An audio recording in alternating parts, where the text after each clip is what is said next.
उसे 20 लफ्ज़ों में गलती हो जाएगी उससे, और उससे पता चलेगा कि ये मेरे 20 अच्छा, वो उससे पैसे लेंगे क्यों? फाइन के तौर पे हम लें क्यों? क्योंकि उसे एहसास हो कि आज मेरे 20 रुपये चले गए, आज मेरे 20 रुपये चले गए सिर्फ मेरी मिस्टेक्स की वजह से। अच्छा, उसे दूसरा याद आया कि उसे 20 रुपये जो गए ना, उसे दूसरी चीज़ याद आएगी कि ये लफ्ज़ मैंने पहले सीखे क्यों नहीं थे, मुझे ये लफ्ज़ क्यों नहीं आते। तो वो क्या करेगा, उन लफ्ज़ों को ढूंढेगा जाके और उनकी अंग्रेज़ी जान लेगा कि इनको अंग्रेज़ी में क्या कहते हैं। चलें, तो इसी तरीके से आपने क्या करना है, ग्रुप बना लिया, बनाने के बाद आपने डिस्कशन शुरू कर दी। चले 1 रुपये 20 रुपये 1 रुपये पे एक बंदे पे फाइन। चले 4 बंदे थे, 20-20 दोनों पे कर दें तो कितना हुआ, 80 रुपया। 2 चाय पी ले, 2 चाय पी ले, लेकिन अभी नहीं, फिलहाल आप इसे रखते जाएंगे, ये फाइन आपका आप रखते जाएंगे, किसी एक एतमाद वाले बंदे को दे के आप रख लेंगे, और उसकी आप लास्ट में पार्टी करेंगे। 1 माह के बाद ये 800 रुपये 8000 बन चुके होंगे, ये 800 रुपये 8000 बन चुके होंगे। इसमें से आप अच्छी सी पार्टी कर सकते हैं। आपने सीख भी लिया और आपने पार्टी भी कर ली, इसी तरीके से आपने क्या करना है, एजुकेशन पे कोई भी टॉपिक रोज़ाना चेंज करते रहें, तो इस तरह के आप कुछ कर सकते हैं। So in such way you can improve your language. सिर्फ आप एक की इम्प्रूव नहीं होगी, वो चारों की इम्प्रूव हो जाएगी। आप एतमाद वाले वो लोग ढूंढें जो बोल सकते हैं इंग्लिश तो भी ठीक है, नहीं बोल सकते तो भी ठीक है। क्यों? क्योंकि अगर वो नहीं बोल पाएंगे तो आप पे हंसने वाला कोई नहीं होगा। आप जैसी भी अंग्रेजी बोलेंगे वो आपको सुनेंगे चुप करके, ठीक है। अगर आपको ऐसे लोग नहीं मिल रहे ना, बकरियां मिल रही हैं ना कहीं, गधे मिल रहे हैं ना कहीं 4 बिल्लियां मिल रही हैं ना, आप उनसे अंग्रेजी में बात करें, वो आपसे बात नहीं करेंगी लेकिन आप पे हंसेंगे भी नहीं। आपको डर होता है ना कि लोग हंसेंगे, लोग आप पे हंसेंगे ही नहीं। क्यों? क्योंकि वो बिल्लियां होंगी बेचारियाँ, ठीक है। तो एक जोक याद आ गया अच्छा सा।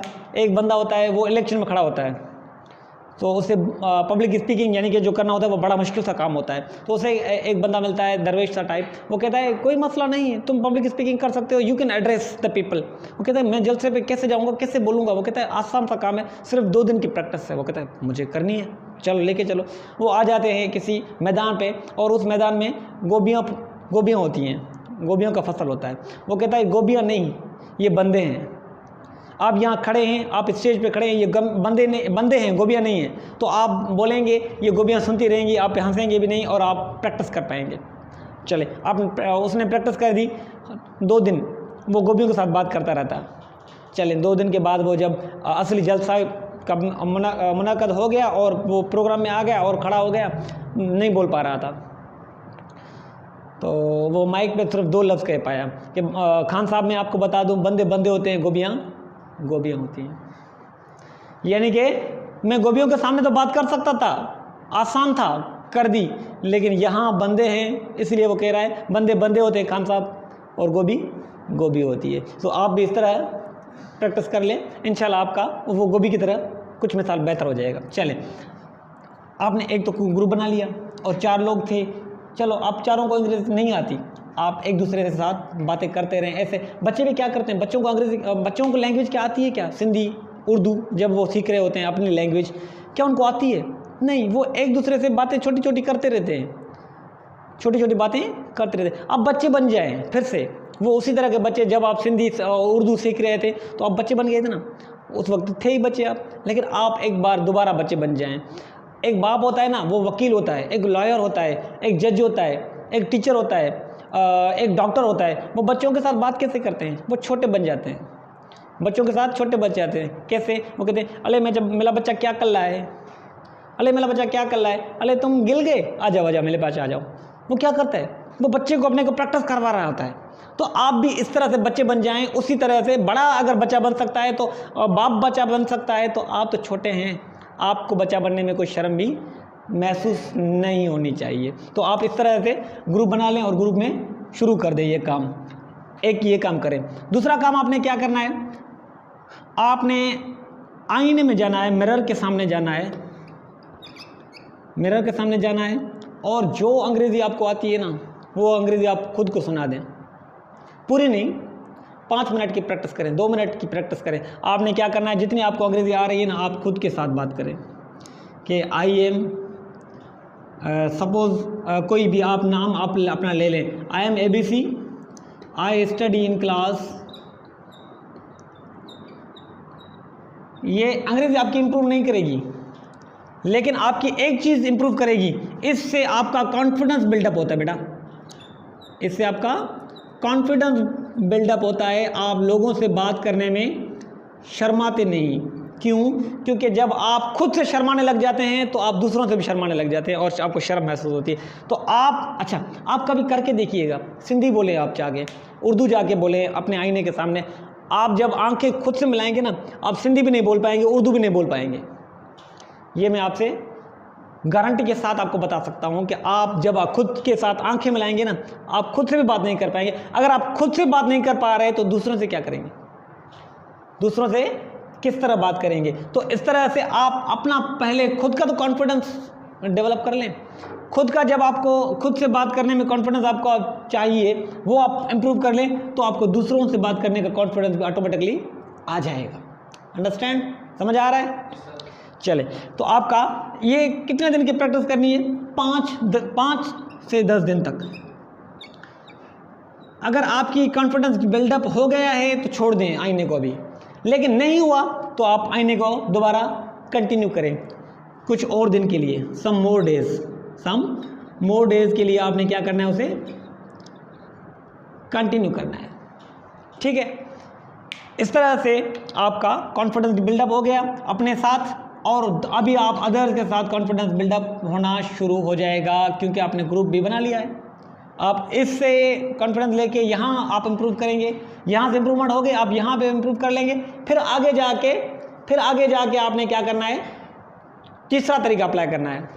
तीसरा तरीका आपने अप्लाई करना है। वो तीसरा तरीका कौन सा है, अभी हम लिख देते हैं। ओके, सो टेक्निक नंबर 3 जो हम पढ़ रहे हैं, इसमें हम थोड़ा ऐड करते जाएंगे लर्निंग अपनी को, क्योंकि हमने टेक्निक सीखी है सिर्फ, अभी टेक्निक से, इस टेक्निक के साथ हम कुछ नया भी सीखेंगे।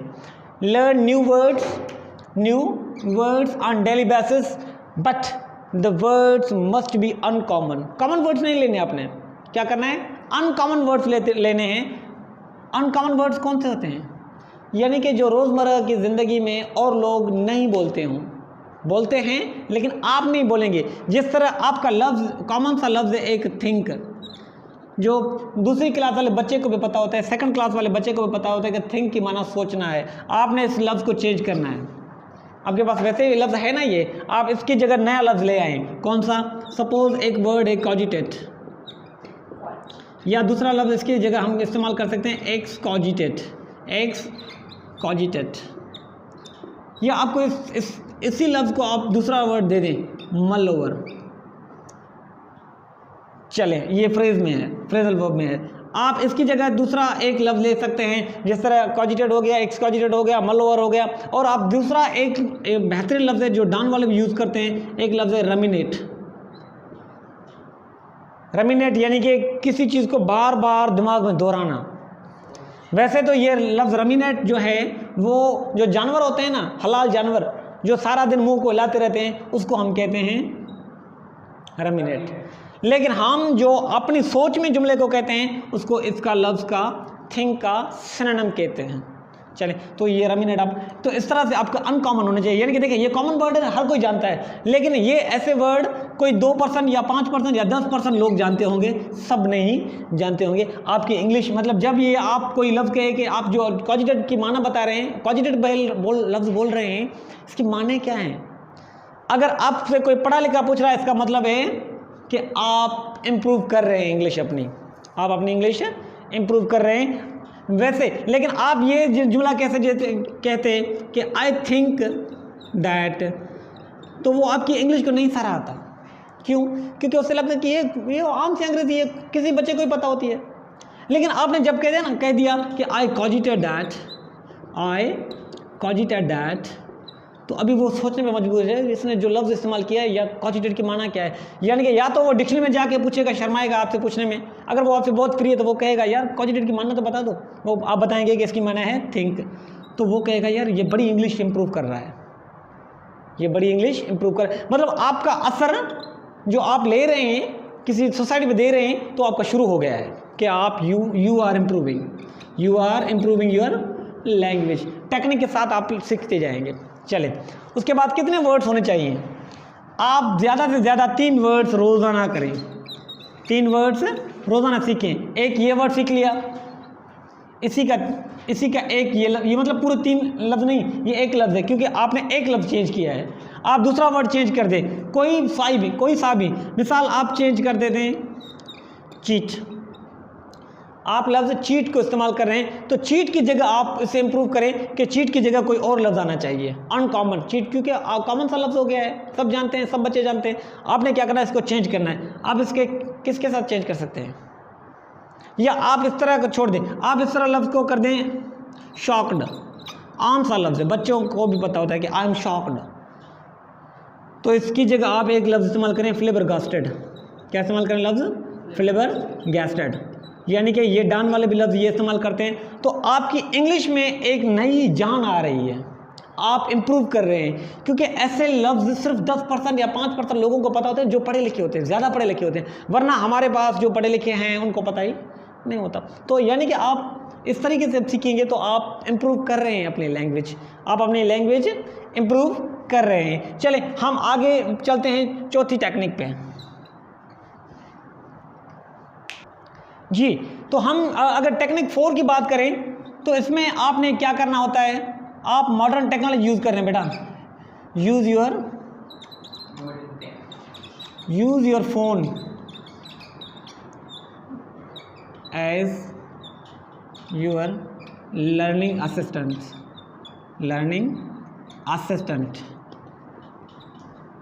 किस तरह? आपने क्या करना है, सबसे पहले आपका जो फ़ोन है उसके रिकॉर्डर में जाना है, आपके उसके रिकॉर्डर में जाना है। आप रिकॉर्डर में आ गए, आपने क्या करना है, रिकॉर्ड करना है, रिकॉर्ड को स्टार्ट करना है और आपने अंग्रेज़ी 5 मिनट तक कंटिन्यूसली बोलनी है। आपने अंग्रेज़ी 5 मिनट तक कंटिन्यूसली बोलनी है। आपने जो जो सीखा है, यानी कि आपको जो वोकैबुलरी मिली, सीखी आपने, वहाँ से सेंटेंसेस बनाए, वो सेंटेंसेस अपने दोस्तों के साथ बाद में वो प्रैक्टिस करें, लेकिन आप इस पर प्रैक्टिस कर दें खुद के साथ। आप अपने साथ प्रैक्टिस कर लें कि आपने जो सीखा, 4-5 सेंटेंसेस बनाए थे, 6 सेंटेंसेस बनाए थे, चले आप लिख के कॉपी पे, फिर आप वो जुमले पढ़ें, वो जुमले रिकॉर्डर पे पढ़ें। एक बार पढ़ लिया, उसके बाद सुने उसको कि आपने क्या सही प्रोनाउंस सही लफ्ज़ किए हैं या कहीं गलती हो गई। अगर गलती हो गई है तो दोबारा प्रोनाउंस करें, दोबारा पढ़ें, दोबारा रिकॉर्डिंग करें। अगर रिकॉर्डिंग सही हो गई है तो आपने क्या करना है, 2 बार 3 बार उसी लफ्ज़ों को आपने सुनना है, जुमलों को पूरा सुनना है। लेकिन एक बात याद रखनी है, यहाँ पे जो हमारा मकसद इस टेक्निक का है ना, वो है फ्लुएंसी। वो मकसद है फ्लुएंसी। हम फ्लुएंसी किसे कहते हैं, चलो मैं अगली 5वीं टेक्निक में इसमें पूरा 5वीं बात में ये पूरा बात को समझाता हूँ, तो टेक्निक फ्लुएंसी की हम कैसे अप्लाई करेंगे।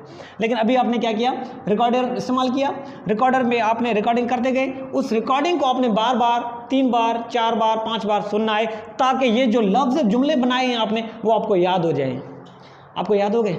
चले अभी आप दोबारा जब भी इन जुमलों को बोलेंगे ना, आप सिंधी में नहीं बोलेंगे, आप उर्दू में नहीं बोलेंगे, आप अपनी ज़ुबान में नहीं बोलेंगे, बल्कि क्या करना है आप लोगों ने, उसी ज़बान में बोलना है जिसमें आप सीखे हैं। बेटा देखें, ये हमारा, हम कहते हैं इसे चंक्स ऑफ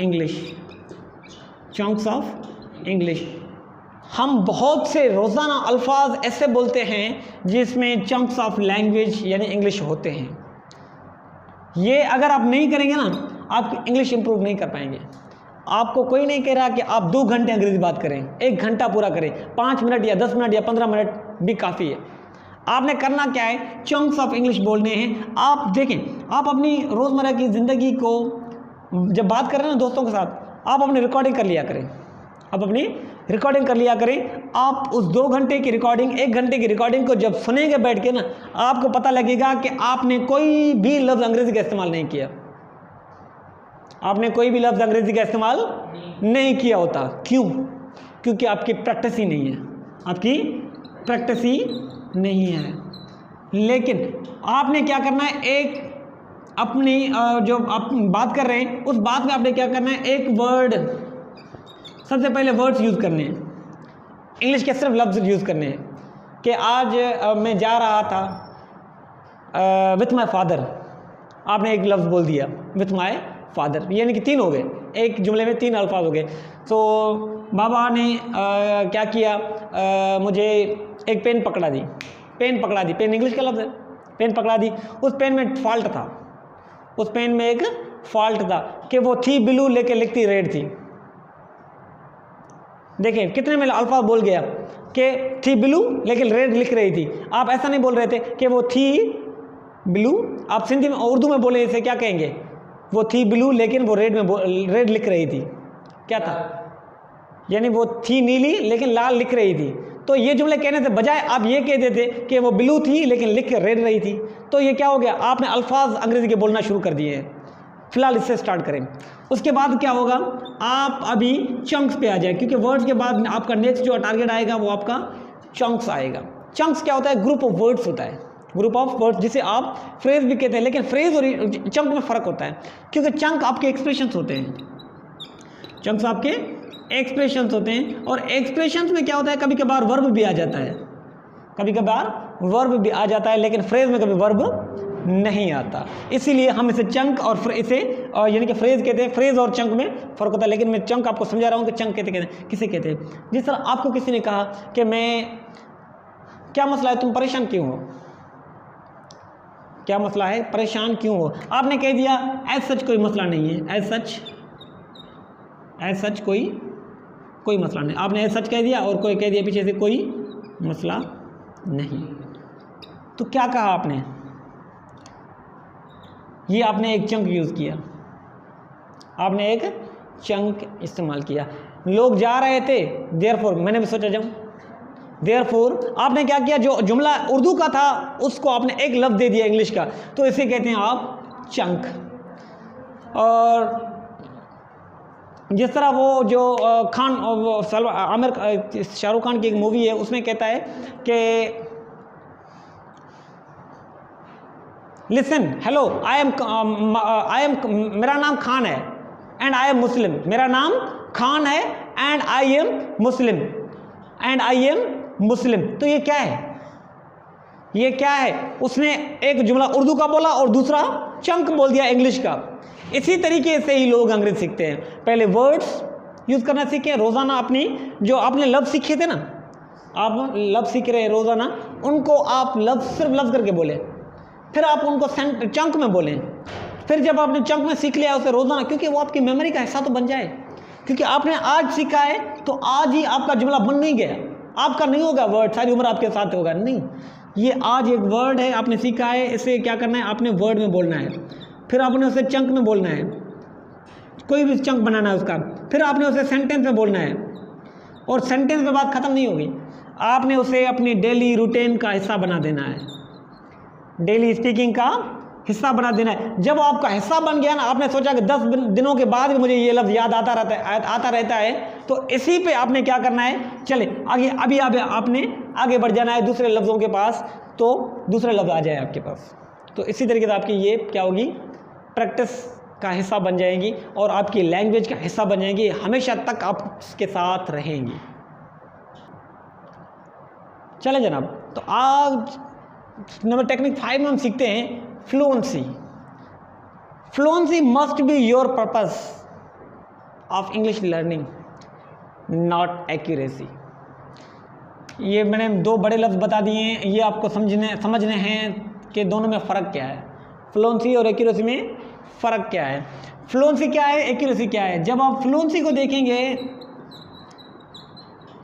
तो फ्लुएंसी हम कहते हैं the continuous talking without breaks, continuous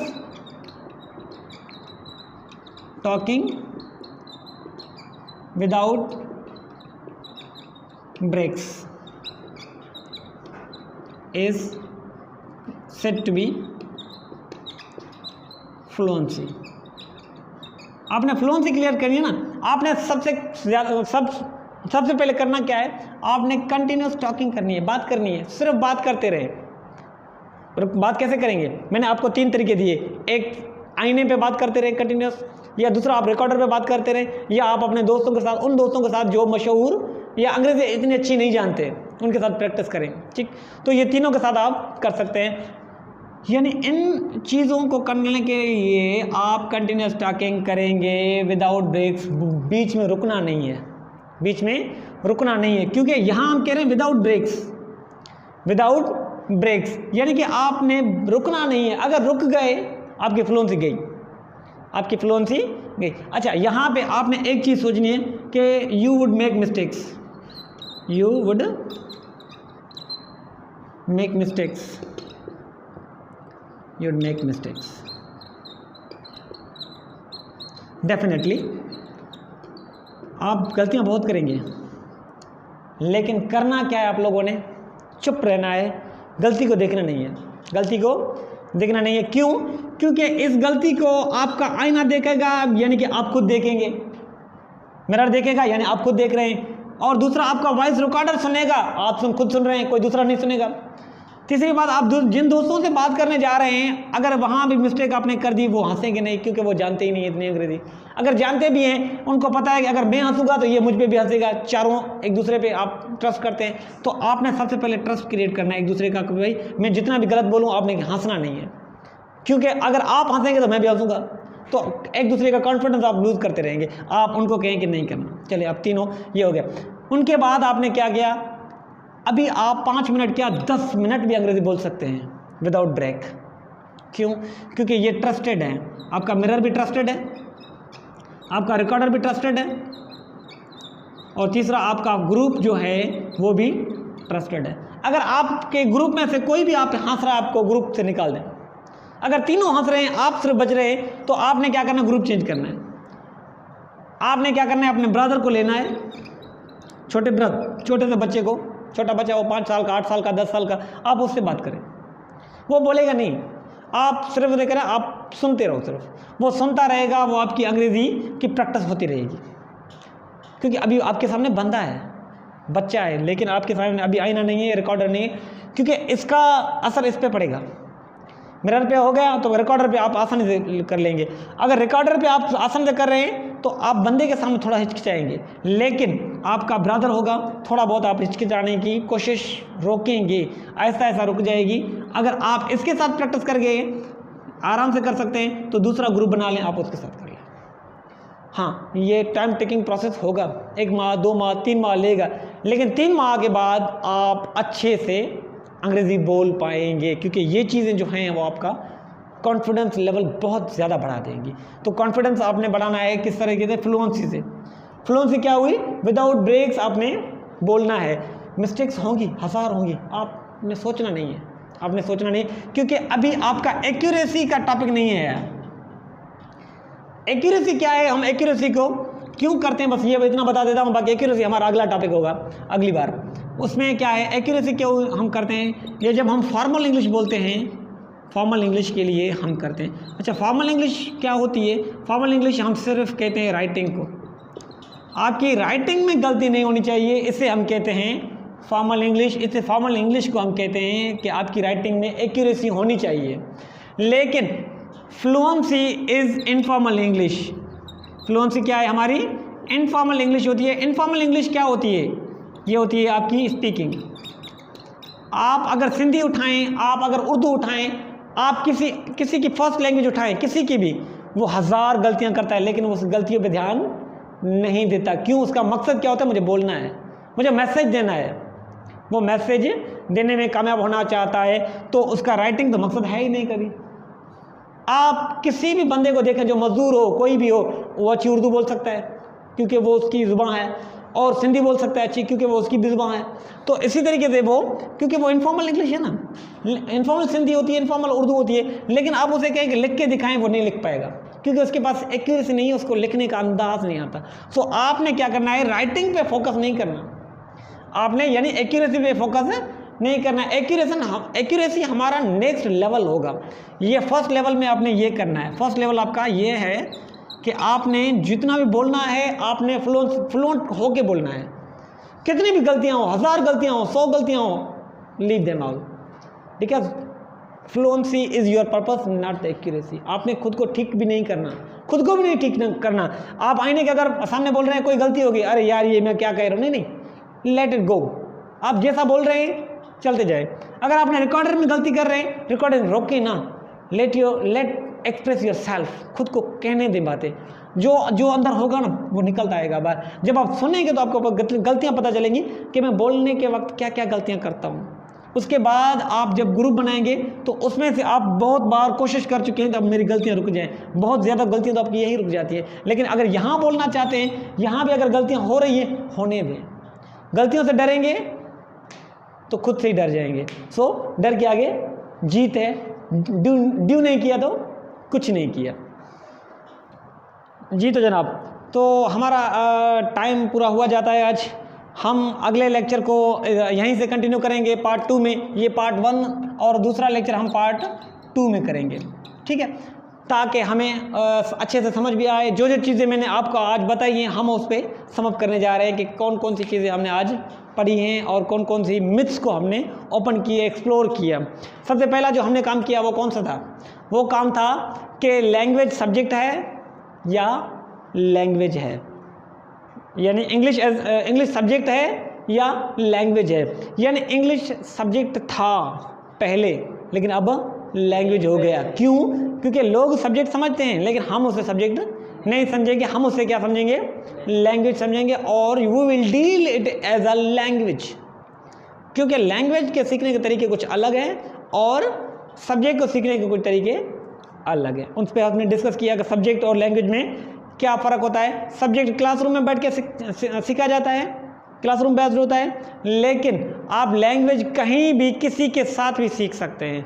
आप फिजिक्स, केमिस्ट्री, मैथ्स, इंग्लिश उसके टीचर से सीखेंगे, मैथ्स वाले टीचर से, फिजिक्स वाले टीचर से, लेकिन आप लैंग्वेज किसी स्वीपर से भी सीख सकते हैं, किसी स्वीपर के साथ बातें करके भी सीख सकते हैं, किसी सब्जी वाले से सीख सकते हैं, किसी घोड़ा गाड़ी वाले से सीख सकते हैं, लेकिन आप फिजिक्स, केमिस्ट्री, मैथ्स उनसे नहीं सीख सकते। इसीलिए language is not subject, but language English is not subject, English is a language. इसीलिए लैंग्वेज लर्निंग नहीं होती, लैंग्वेज एक्विजिशन होती है। लैंग्वेज एक्वायर करते हैं हम नेचुरल वे में। हम डायरेक्टली मैंने स्किल्स की बात नहीं की थी, यहीं बता देता हूँ आपको। स्किल्स लैंग्वेज की जो आप नेचुरल वे में, डायरेक्ट मेथड में इस्तेमाल करते हैं ना, डायरेक्ट मेथड में, यानी नेचुरलिज्म में, नेचुरल वे में हम कैसे करते हैं? पहला हम जब हमारा बच्चा सीख रहा होता है सिंधी या उर्दू, जो बच्चा होता है जिस माँ का होता है, सिंधी लैंग्वेज माँ का होता है या उर्दू का होता है, तो वो क्या करता है? पहले करता है लिसनिंग, और दूसरा क्या करता है? फिर करता है स्पीकिंग। अच्छा, पहले स्पीकिंग करता है 2 साल तक बच्चा क्या करता है? लिसनिंग करता रहता है 0 मंथ से, यानी पहला जो मंथ होता है उसका पहले मंथ से वो क्या करता है? 2 साल तक वो सुनता रहता है, सिर्फ सुनता रहता है, सुनते वो वो उसमें बहुत से प्रोसेस होते हैं। वो लिंग्विस्टिक का टर्म है, हम अगर यहाँ बयान नहीं करना चाहता क्योंकि लेक्चर बड़ा हो जाएगा, तो आगे हम क्या करेंगे, लिंग्विस्टिक की इस फील्ड को देखेंगे कि बच्चा 1 माह से क्या करना शुरू करता है, कि कौन कौन सी आवाज़ करना चाहता है, booing, cooing, like that, 1 word utterance, 2 word utterance, 3 word utterance, sentence, फिर ऐसा होता है, फिर वैसा होता है। हम लिंग्विस्टिक्स में जब लेक्चर दिया तो उस पर बात करेंगे, फिलहाल नहीं कर रहा मैं। चले, यानी 2 साल बाद सुनने के वो स्पीकिंग शुरू कर देता है, थोड़े बहुत जुमले का बोलता है, लेकिन वो क्या करता है? वर्ड्स में बोलता है, वो सिर्फ वर्ड्स में बोलता है। बाबा बूट, पापा बूट, मम्मा रोटी, मम्मा दूध, ये लफ्ज़ों में बात करता है। चले, उसके बाद वर्ब नहीं होता। चलो, उसके बाद वो वर्ब सीख लेता है, फिर वो वर्ब सीखने के बाद सेंटेंस पूरा बोलता है, यानी कि वो उसका सफ़र जो होता है वो 3rd ईयर से शुरू होता है स्पीकिंग का। 3rd ईयर से 5th ईयर तक वो ज़ुबान का माहिर बन चुका होता है। क्यों? क्योंकि उसने लिसनिंग की। अगर ये ना करता तो स्पीकिंग कभी नहीं करता। ये लिंग्विस्टिक्स की थ्योरी कहती है, कौन सी?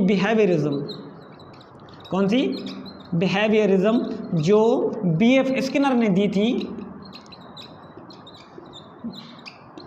कि अगर बच्चा सुनता ना तो बोलता भी ना, यानी कि सुनना लाजमी है, सुनने से आपकी स्पीकिंग बढ़ी है। तो बच्चा अगर 2 साल यानी कि कहाँ से शुरू किया, 3 साल से, तीसरा चौथा पाँचवा, 3 सालों में वो लैंग्वेज को मास्टर करके आज लैंग्वेज का मास्टर बना बैठा हुआ है, वो बोलता है। लेकिन आपने 12 साल वेस्ट किए अंग्रेज़ी पे, आज तक आपको नहीं हो रहा है। आप बच्चे से ज़्यादा होशियार नहीं है। क्यों? आपने गलती क्या की थी? आप अपनी गलती को देखें। ये चलें, ये हमारी थी फर्स्ट लैंग्वेज, हमने इस तरह सीखी है, लिसनिंग की पहले, फिर स्पीकिंग की, फिर आपने स्कूल में जाके एडमिशन लिया, रीडिंग की, और फिर आपने चौथा क्या किया काम, राइटिंग की। स्किल्स ऐसे आ रही हैं। लेकिन इंग्लिश में आपने क्या किया?